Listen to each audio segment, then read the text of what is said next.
homes for sale this week with prices up to a median $724,900.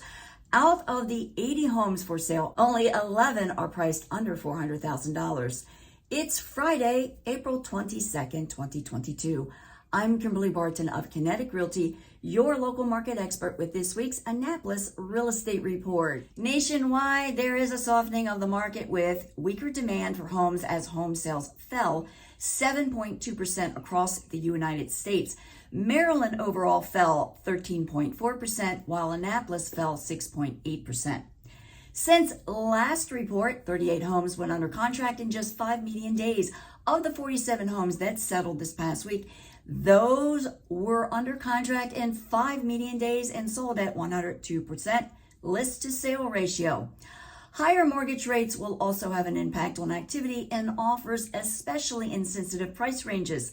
The 30-year fixed rate mortgage increased to 5.11%, a more moderate 0.11 percentage points from last week's rate. This same rate a year ago averaged 2.97%.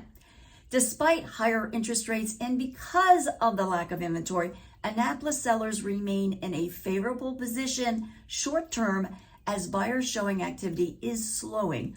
Other markets are shifting and Annapolis home sellers may have this short window of opportunity right now to optimize this market. Meanwhile, the rental market is still not favoring those who are renting, with only 19 homes for lease at a median $2,700 per month going under application in just 14 days.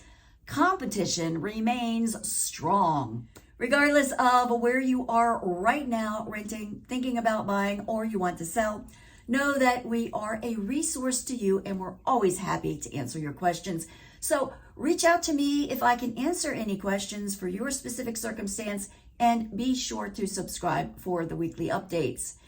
That's this week's snapshot for the Annapolis Real Estate Report, April 22nd, 2022.